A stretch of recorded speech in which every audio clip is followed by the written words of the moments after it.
Welcome to another episode of Innovation Somalia. I am your host, Abdul Ali. I'm coming to you from Columbus, Ohio. I'm really excited. Today's guest is somebody that really doesn't need any much of introduction, that who's actually from Columbus, Ohio, who recently ran for local office here in Columbus, Ohio. His name is Farxaan Jeyte. He recently ran for the city council here in Columbus, Ohio.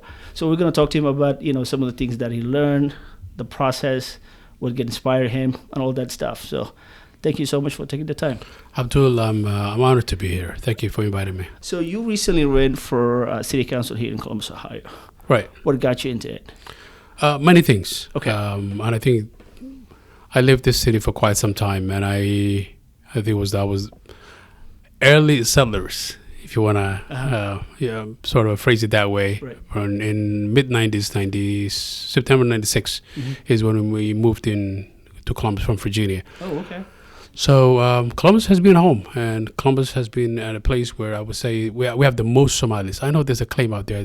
Minneapolis has the most Somalis. Right. Minneapolis has the most Somalis as far as metropolitan wise, Okay. but as pure population wise, Uh-huh. I think it's Columbus. It's Really? Central Ohio, yeah. Oh, okay. And there's more people, individuals are moving in, families are moving in, professional ones are moving in. And Columbus is an amazing city. It's a place where it's easy for families. You can raise families. For those who have, when it comes to, there's a lot of man-made out there. Right, Due to entrepreneurship, the spirit that is in Columbus. Mm-hmm. And we're lacking representation. Every other community has representation in the city of Columbus chambers. I agree. And there's African American heavily represented. Mm-hmm. There's whites, there's Hispanics, Mm-hmm. but unfortunately none of them are Africans. And why not? We overqualify. Mm-hmm. We have a lot of different individuals who are in the private sectors and public sectors, the nonprofit world, and I was one of those individuals that I always motivate others because my background is in media, just as you are, and I was always close to those who are the policymakers with the local city or county or the state level. Mm-hmm. So I was a cheerleader for many of our potential politicians, but unfortunately none of them had the heart to go out, and it's a hard job. It's not easy. No doubt about that, for sure. Yeah. So what qualifies you? A couple of different things. Okay. One is, the basic one is obviously public safety. Uh-huh. For one, when it comes to the Columbus Police Department, we only have three officers, and the liaison is happen to be a brother. When you say three, you mean three Somalis? Three Somali officers. Oh, okay. In Columbus, in the city of Columbus. The city of Columbus. Oh, okay. But that is, there should be more. Okay. And I think we haven't had the right conversations with the right leadership team. Okay. And it's a two-way street.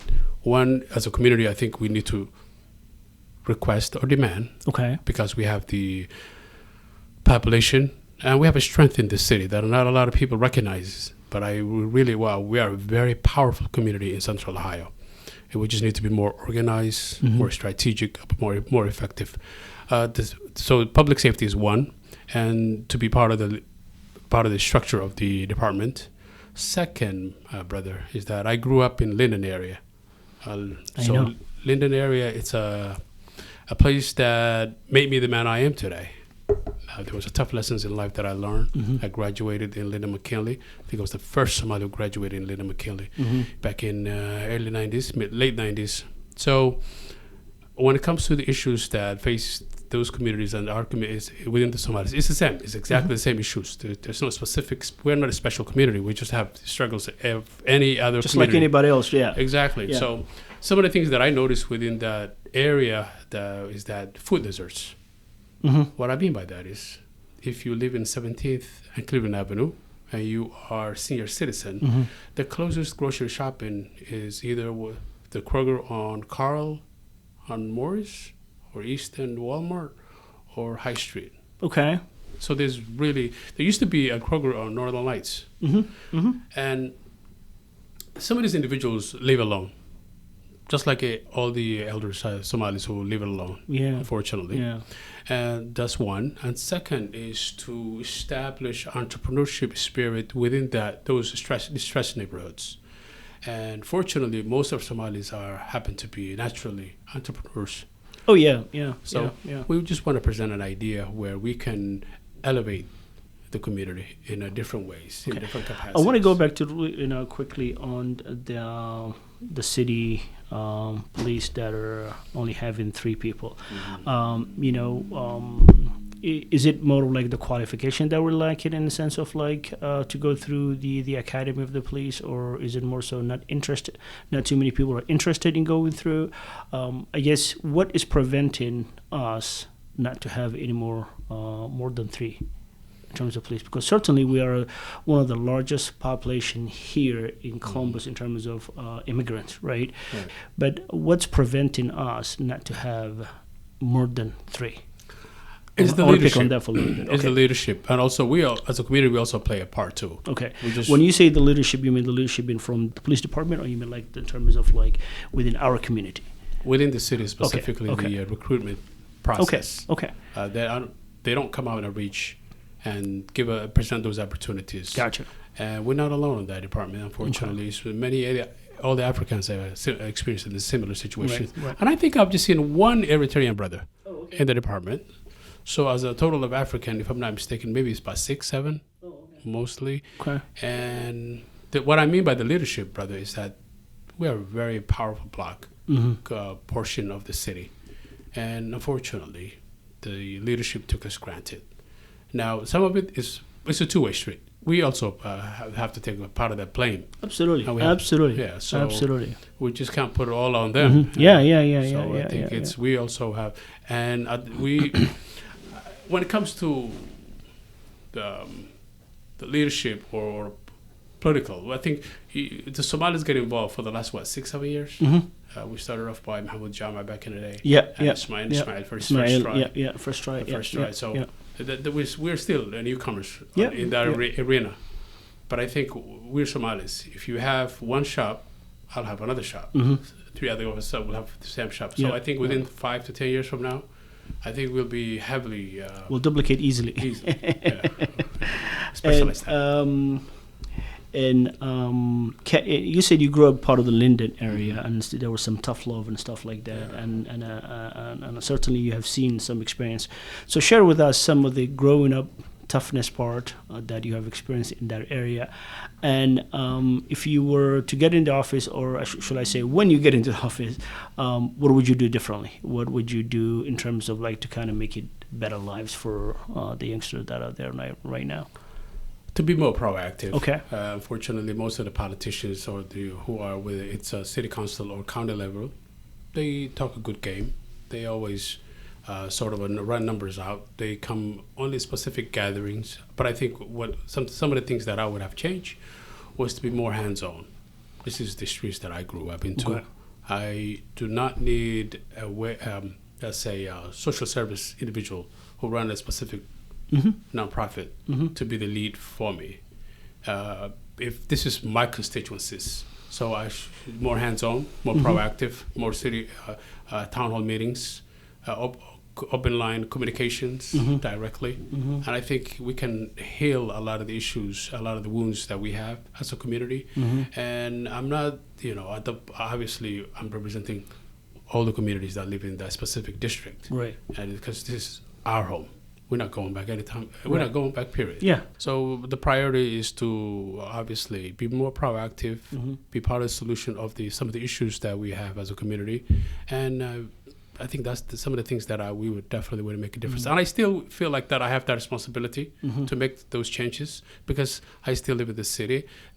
I might not have won the seat, but I still have to be part of the solution. Okay. For those of us who really don't know much about in terms of what one individual who is at the city council representing what region.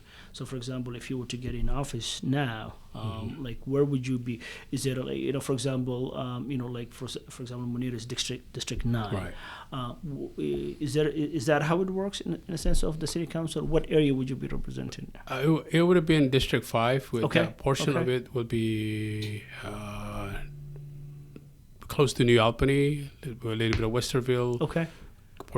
Not a portion, but the borderline of Gahanna and Columbus. Okay. And anything that's from Westerville and going towards the east. Okay. Yeah. Okay. So in terms of that, and those are like really nice areas, right? Those are like comfortably people.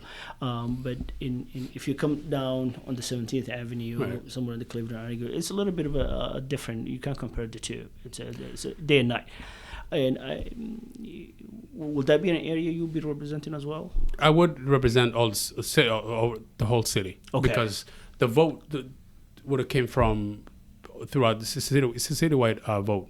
The significance of having the district is that, for instance, if I was to run for city council one more time, the petition to qualify me to be a candidate has to come from that district. From that district, and I have to live in that district. Okay. Yeah. Okay. So other than that, it doesn't carry any other special ways. Okay. But the city is that district itself is a very diverse, as far as race and economic wise. You're right. It's well off, but it's still diverse. Okay. Now, I've seen the way I came about you was I've seen you through TikTok and I've seen you through other social medias and stuff, and there was some support from all over the place in terms of the community and stuff like that.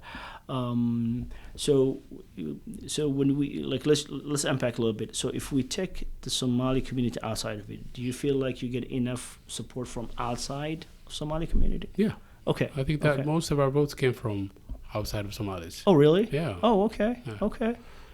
Somalis, this is new to us. Okay. I think growing up, not you, your parents came from, obviously, the military regime. So voting is not something that we know how to process. No, I don't. Yeah. I don't remember voting back home. Exactly. So we'll get into as we move forward to this conversation, but there are certain areas, certain categories, or certain portion of the community that don't really vote. Right. But I think that's something we have to change in the coming years. I think we have to be more proactive, and it's something we're planning on doing right now. We'll have a monthly event. Okay. And some of it will be educational, leadership trainings. We still will have voter registration on every month. Okay. Because for us, we were not in it for just to win. We were running for a reason. Right. And that is to better off to the community that we live in, especially our community, and educate, and at the same time leave a legacy at the end of the day. Right. Did they feel like the ones that have not yet registered to vote? Do they feel like their vote can make a difference? I guess that's the part. I guess maybe that's the part of the educational part you're talking about in terms of like having them to understand that you as an individual really matter. Absolutely. They really feel, and there's a block of them will come to you and apologize. I mean, there's no need for apologies. It is what it is. But at the same time, it shows that everybody is feeling some type of way. Okay. And it's a good thing they feel that way. Okay. And I think for whatever that round is or whoever is running next, I think we can make a difference, and we can definitely make the change that we are hoping. But for me, it's not the vote. The election is over. It doesn't mean that my responsibility it's not over yet. Right. I still have responsibilities. Yeah. And that is to advocate and be more proactive and be more involved as I was and planning I was. Okay. If you were to run again, or when you run again, specifically, what would you do differently than this time? What I would have done differently would have been, I would have targeted specific age groups. Okay. Between 18 to 25. Okay. That group, unfortunately, don't vote. And I don't think they realize the power they have. And we have to go to them, to meet where they are. And they're extremely sharp, smart. And I think they need to be more involved. And I think it's an area that we have to target on moving forward. Whoever's running, I would always, I think we have two individuals who came recently who are running for West Side, who are running for state reps. Okay. And I am helping them out to succeed. Okay. And I told them specifically. Are they Somalis? It's Somalis. Okay. Specifically to target those two age groups. Okay. That's something that I would have done earlier on. Okay. Yeah. Okay. So, and I think it's excellent that we are going to go and meet where they are in terms of to make a difference. But I feel like as a Somali community, the youth are kind of a sort of how do you say, kind of sort of like scattered around. Unfortunately. Right. Unfortunately, absolutely. There isn't. There's the small centers that kind of sort of help out in terms of like, let's say, masjid, duksi, all that, but they're not for the cross border. There's a large population of them that are just kind of sort of left out. Right. If you look at the prison system, for example, a lot of it is like where they grew up and how they've been. So I guess my thing it is that, the ones that already end up going that route, and the ones that are coming up, how do we prevent the ones that are coming up? Everybody that who's running in terms of the politician that wants to represent the community and the city around in that, how can they help the youngsters that kind of sort of give them some sort of like a lifeline, the ones that are lacking or maybe not an environment that where they can succeed? It goes back to education. And I think it's something that we have to target the parents and empower them. And if they wait for solution from a politician, I don't know if there will be any other. I don't think it's going to be any improvements. But if we empower the parents and educate them the alternatives, and at the same time figure out a way in a space where we can create an educational system, or we don't have to be the one who educating. We can have a third party or maybe outside of the community who can come in. There are plenty, and we can facilitate easily organizations who are willing to come over and educate. They speak to their way. Right. So it goes back to education. But I think at the same time, though, it is a two-way street. Parents have responsibilities. The masjid or the 𝐷𝐿 have responsibilities. Ulama have responsibilities. And also called the leaders also have responsibilities. Absolutely. So it's a responsibility. So if we combine all those different areas, I think at the end of the day, there's a solution. And also, it comes down to a resource. A lot of it, So a lot of some of the programs that exist, or where we're trying to kind of sort of have a conversation about, is just it's mental health, and for example, that specific word is so almost like kind of sort of taboo in our community. So I guess it comes back to that education. I always like to talk about the mental health side of it over our youth. And have you ever heard the term that you can't teach a new tricks an old dog? So. You cannot teach the parents that, hey, this is not a taboo. This is just as sickness as you get it, and a lot of it kind of sort of take them to a path where, all the haram stuff comes into play. Exactly. You know what I mean? Yeah. So, for example, I'm yet to see an organization that really specifically targets the mental health. So all the politicians that are running, or the ones that are actually already in the office, what differentiates it is that, hey, do you have the resource kind of sort of will help the ones that are willing to help other people? Right. Again, I think it comes down, the community is when it comes to entrepreneurship, is extremely powerful community. According to a database that I was looking at recently, it says that the Somali businesses, Somali American Chamber of Commerce, had a numbers that's going to be crazy. It's hard to digest, but it's almost $3 billion that we contribute back to the state. That's very powerful compared to any other community. I don't even compared to African Not 300M, 3 bill. B. Imagine that, bro. 3B. So when it comes to reaching our politicians or organizing ourselves, I feel like we're not very mature. We're being absent to concentrate on your qabil or your intention. Right. And no, we have a bigger fight than that. And I think we need to be more, I'm going to use the word Somali, qankar when it comes to politics. And we have huge issues. As you said it, I think that's a really good word. When it comes to mental health, it's a taboo. It's an extremely strange thing, and we don't know how to handle it, and we don't know how to express ourselves, and it's going rampant through our community, whether we like it or not. Yeah. And when it comes to reaching our resources, I think if we come together, do a fundraising, and at the same time, that money that we raised has attachment into it to any policymaker, whether it's a local or state level or federal. I think if we organize ourselves to those ways, then resources will come. Yeah. Education will come. Yeah. Trust me, brother. We really do have people who are capable of teaching our community, who are Somalis, who have in that field or specialize it. We're plenty of people, but we just don't have the resources, and the community themselves need to be more mature and reach out in a very effective way to the policymakers. And you brought a very good point. We're not organized, we're premature. But how long are we going to be premature? We're like here in 30 years plus here in Columbus, right? We should be making a difference long ago.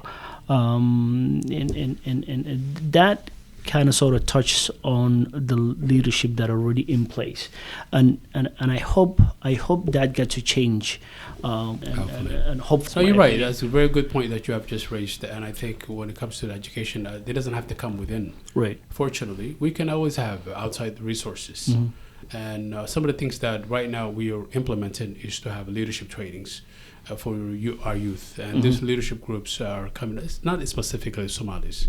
Any kid that we feel like should be, we identify as. We'll have a monthly. We'll have maybe about 7 different classes specifically. We'll hold this meeting at 𝐔𝐿 Mall, and I think we'll start at the New Year's. Okay. And that will be strictly for anyone who had advocate for policies, grassroots levels.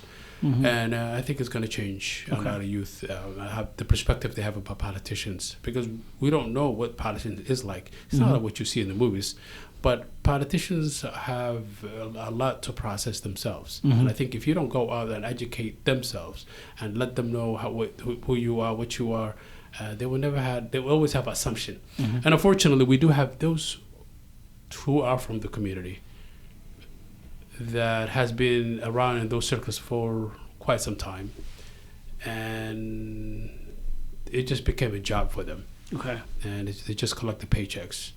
It's not many, maybe it's very few, but we can't really blame them. At the end of the day, it comes down to the individual and how they process, and it's an individual thing, the level of responsibilities. Responsibilities to others, and it has to be the most responsible person that is responsible to others. And it makes a big difference in the sense of that how others see you. Right. So, for example, if I'm in a position where I have the influence of the community, but the representation, it's not coming through the way it should. It's just it's a level of individual, but also it's really hard to unpack. As you can see, I'm struggling with it. It's really hard to unpack because you don't want to go out of your way to blame individual, but also you want to go out of your way to say, okay, well, what we are seeing, it's not a good representation of the rest of the community for it, right? So that's why I feel like has a lot to do with the youth being scattered around. And if there's no channel way out, or if we cannot meet where they are, it will be difficult for them to kind of sort of change that. So only time will tell. Time got us here, and time will see where we go from here in terms of how will this key be a better community to so that it can rank with the rest of it. Like you said, 3 billion. That's kind of that. If you're out there listening, 3 billion. That is what we contributed to the state. And if you think that we are small power to reckon with, you sadly looking the other way. No, but I'm not here to sit and to blame our leaders, specifically our representatives, whether it's a city level or county or state, because it's up to us to educate them our issues and to bring that attention, our needs, and have an appropriate presentation for them. And to be more aggressive on getting their attention. And most of the times, I really do believe they try. But it's the people that sort of, unfortunately, that's the gatekeepers, that's Somalis, that are not given the right, accurate information. But I mean, they're well-rounded individuals, not the gatekeepers, but the other folks. They're well-rounded individuals. Can they see through that? I think that right now the tide is changing. Okay. They realize that. Now, one of the reasons why I'm saying that is to you is because I ran as a Republican. The fact that I ran as a Republican. And the fact that we have organically not only Somalis, but all the community that we came across to, anyone that we knocked their doors, voted for us. And they could see the numbers reflects on that, fortunately. And because the reason why we did that, I used to donate as a Democrat. And because, we always try and establish that relationship. But at the same time, some of the individuals, when they talk, what they present, it makes sense. So as an individual who I think who wants to see the better good of our city, I want to contribute and help support that leader, whoever that might be. And I did my fair share of supporting fundraising and all that. But then again, when we made the assessment, realistically, it didn't make no sense to be, to repeat the same thing over and over and expect completely different result. So we just pivot and figure out a new direction. And I think this direction that we took, it's going to be productive. We have very good plans coming up. Now it's not Somali plans; it's the community, Central Ohio community plans. And I think we have established a good alliances, and because of those alliances, I think in the long run, we'll bear the fruit of it. We'll see the results, and it's going to have a profound effect how things are run in the city and the county.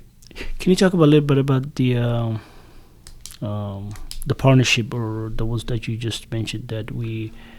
Some of the communities that we're as a community, we are socially conservative. And we forge. What does that mean, really?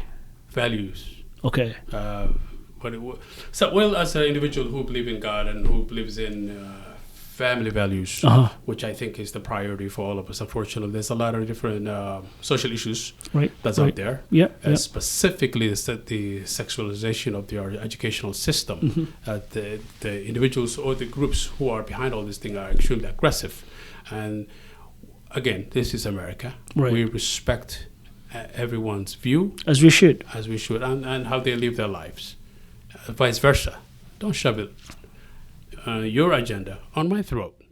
We don't make the law of the land. There's a law of the land, and everyone should comply on those. So we have a lot of people that we have so much in common. And now we might have different creed and different race, but we have so much in common.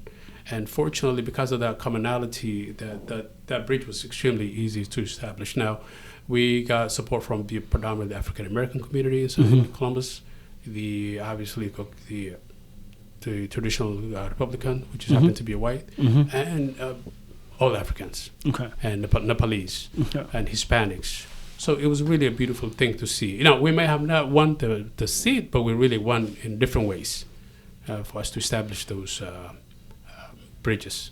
And it's something that we are extremely excited moving forward, and continue to strengthen those bridges, and at the same time bringing more attention to our goals. Which is to see differences in Central Ohio. You said you run as a Republican. Right. Were you always Republican, or that kind of sort of shifted somewhere along your politics? The values, it fits me like a glove. So it was an easy decision to make. And the reason I'm asking that is that a lot of our communities intend to be toward to the Democrat. And there isn't much of independent in between, really, if you think about it, either. And there are more on the business side of it, as the Somali folks intend to be a little bit more Republican, but you don't get to hear and family values. And family values, you cannot speak about that. I mean, you cannot go without that. Family values, the most important things. Our background, our culture, our religion, all that has a huge impact in it. So did you come across a lot of you're running as a Republican, we did not know, that type of stuff? Did they know that you were running as a Republican?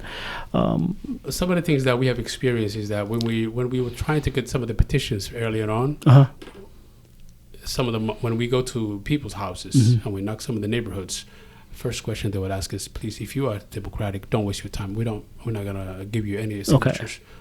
And they were surprised if I say I'm running as a Republican. Initially, they assumed that I was pranking them, and the team was pranking them.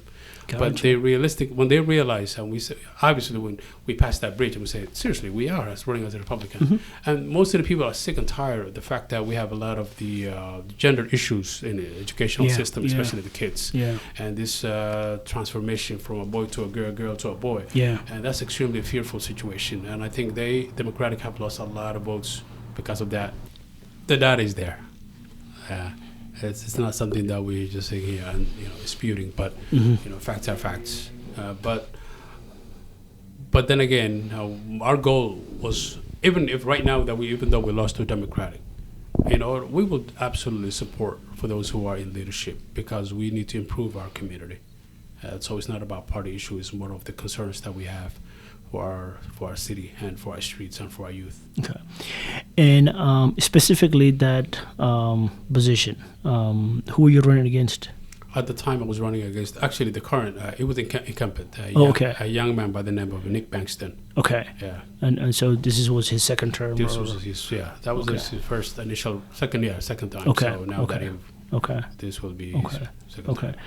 And so.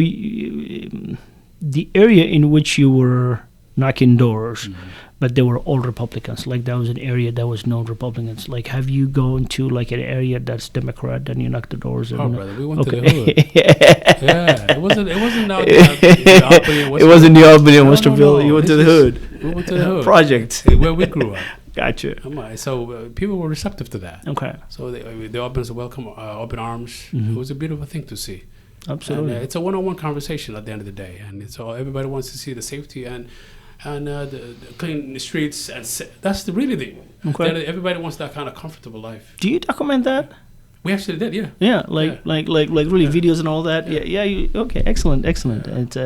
It's interesting to see the expressions of how people will kind of sort of presume, So coming back to the youth training that's going to be held in 𝐔𝐘𝐒, talk about a little bit more about that and how people can find out more information on that. We will absolutely share that with you guys, but it will be something that is coming up on the beginning of the year, January 2024, and continuously. And we will have a group by the name of American for Prosperity, and they are a non-profit organization for leadership training for grassroots levels. Absolutely. Now, this training is for all the youths. It's not specifically Somali youth. Is it an age group? Between I would say late 11th grade until after college. So even if if it's an individual thinking about running for office, there's a training for that. So there's a lot of resources. There's a lot of other organizations out there that's willing to help, but we got to go at them and bring them to the community. Right. And I think our goal is to have maybe about 8 different classes throughout the year, and right now, we just wrapped it up a training for potential candidates classes, and it's a way to improve and give more knowledge and different routes and different alternatives and more broaden their network, kind of a mental way. So, and one of the things that I would say that I'm extremely proud for our recent campaign was the fact that we were able to bring all the Somalis in one. Initially, there was a lot of, the basic, what you want to call qabil or region or, the typical things. But our campaign was completely different from that. Our campaign, it was one campaign that every Somali was united on. They volunteered. They contributed, they advocated, they utilized social media, the elders and every family was out there. I mean, it was something to be proud of, man. We just had past Saturday appreciation night for all the supporters. For a lot of people showed up, almost 400 people, but it was a beautiful thing. And I think it's a standard. For those who are behind us, who are running for office, they need to initiate. Because what we were running it wasn't because of my family. It was a betterment of the community and the other community that's surrounding us. And we're in the belly, what do they say? The belly of the beast. Somewhat, yeah. For us to have that immature conversations about certain this and that. So, and I think it's, and I hope for those who are, we have a primary coming up on March, if I'm not mistaken. And I think we have a few Somalis are running. Okay. I really do hope they take that standard into a higher level. Okay. And Qabil thing, that's not something that we can avoid. All honestly speaking, right. It's that's what Somalia right now is based on, right? I guess my thing it is that how do we come to in a way that we can understand and realize it's there, but yet kind of operate above it. In order to fix a problem, first you have to know it exists. So for us to say, in just generally speaking, and this is throughout the community. Anybody you talk to, anybody you understand to, the Qabil, it's part of your material. That's just it's really hard to avoid. But in order to fix it, first we have to acknowledge it exists. Okay, hey, it exists. We understand it exists, but if we try to put a kind of sort of blindside, how do we go above it and work with it? And I think that's what the new generation or the folks that are coming up through the pipeline, March and sometime in beyond that, I think you need to realize that, because when Somali people are, you have received a vote, or I'm just kind of sort of thinking this environment. You received the support from somebody that who might not be the same party as you are, correct? May not be the same Qabil as you are, correct? But that to show you that person, there is a way that we can operate above the Qabil. And I think first what we have to do is to acknowledge and say, hey, it exists. We understand that it exists, but let's just find ways that we can operate above it. 100%. First of all, Qabil is a beautiful thing. Right. It's a way for us. It's in our deen. It's in our Quran. It's in our deen. Yeah. But we as the Somalis, the way we use the Qabil is... Oh, absolutely. It's just so disgusting, man. So disgusting. So ridiculous. Oh. So we are not in Somalia. We're in Columbus, Ohio. And Columbus, Ohio does not say to you who you are. At the end of the day, it's what do you bring to the table?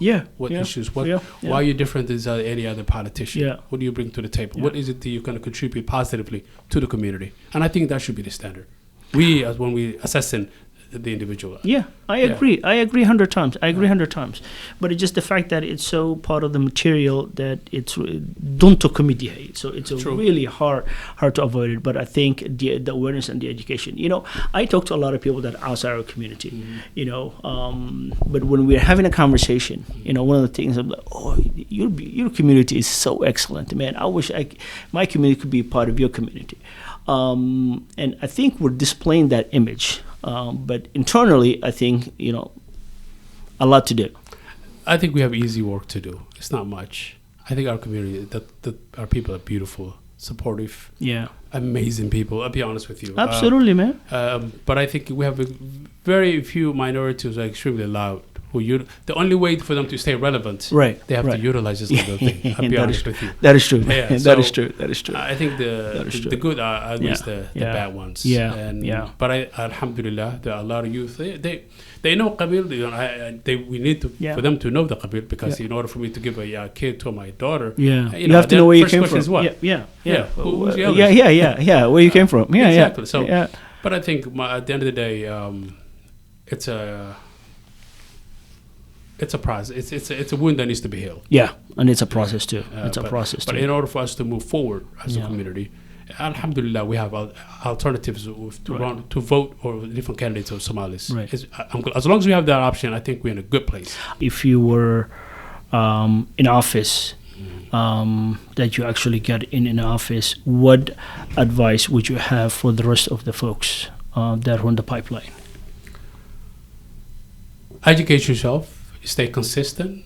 At the same time, stay engaged, whether it's local or county, both at the same, but at state level. But I think as long as you are broadening your network and is actively staying engaged, be at those circles, the decision makers, or any other local political level, I think the more you stay engaged, the more information you obtain. At the end of the day, it comes down to manpower and information. Okay. So staying active, engaged is some of the things.